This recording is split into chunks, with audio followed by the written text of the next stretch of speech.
भारत में रहने वाले जितने भी मुसलमान हैं वो सब के सब गैर संवैधानिक और अवैध हैं। नाजायज तरीके से वो भारत में रह रहे हैं। जरा आप सोच के देखिए कि 1947 में जब देश का बंटवारा धर्म के आधार पर किया गया, भारत का टुकड़ा ये बोल करके किया गया कि हम हिंदुओं के साथ रहना नहीं चाहते हैं, हम भारत देश में रहना नहीं चाहते हैं, हमें अलग देश चाहिए।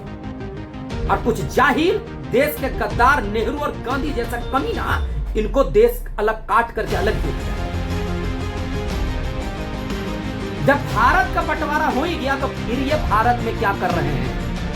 जब इनको अलग देश मिल गया, इनको पाकिस्तान मिल गया, तो फिर ये भारत में क्या कर रहे हैं?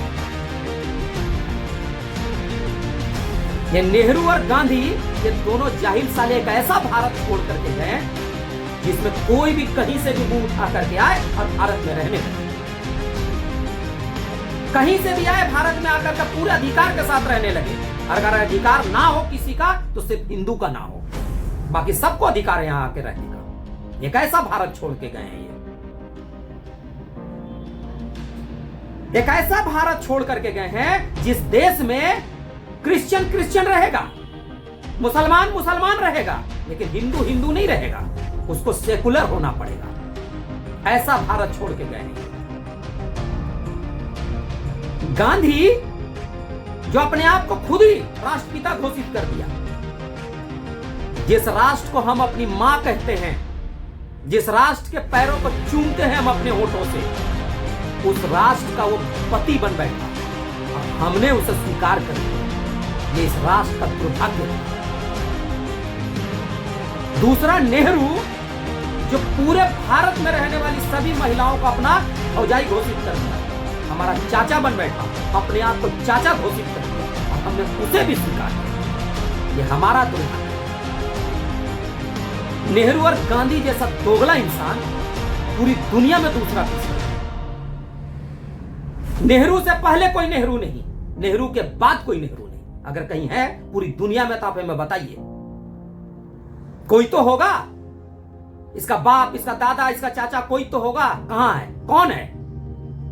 ये साले मुसलमान के पैदाइश थे और हिंदू बनकर के हमें आए थे, हिंदू बन के छलने के लिए, हमें धोखा देने के लिए, हमें मूर्ख बनाने के लिए, भारत के टुकड़े करने आए थे साले ये।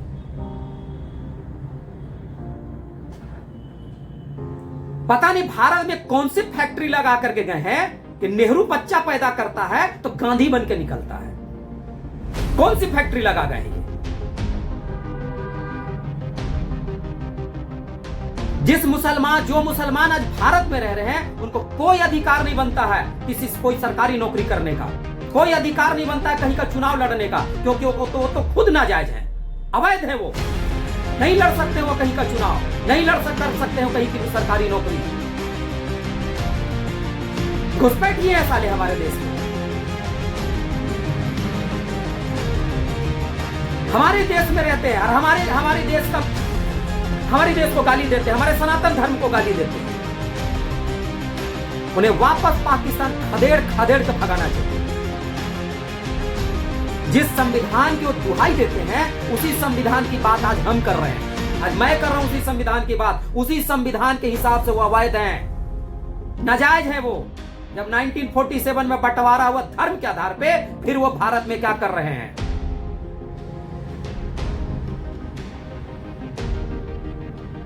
सीखना अब उनको नहीं है, सीखना आपको और अब हमको है।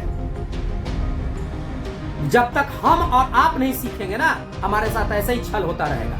ये वही मुसलमान है, ये वही मुसलमान है जो नुपुर शर्मा जैसी महिला जब इनको कोई कार्रवाई जवाब कर देती है, कोई प्रतिक्रिया देती है, तो उनका सर तन से जुदा करने का नारे लगाते हैं।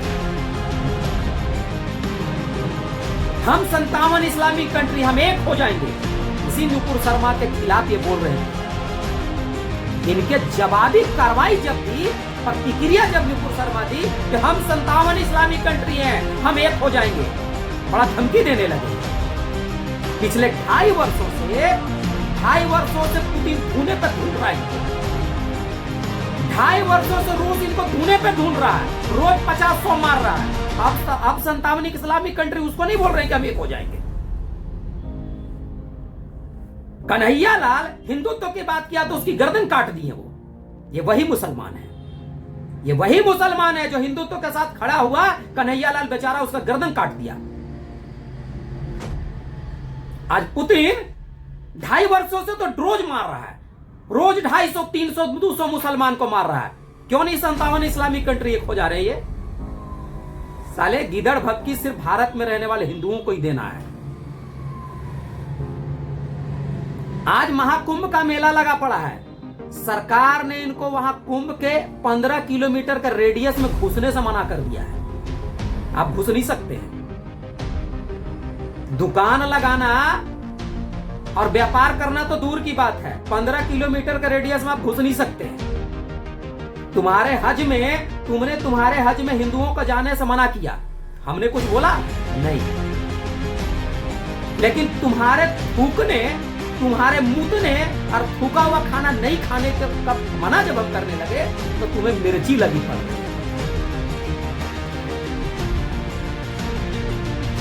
सच्चाई तो यह है भाई साहब कि इनकी बातें तो आप छोड़ दीजिए।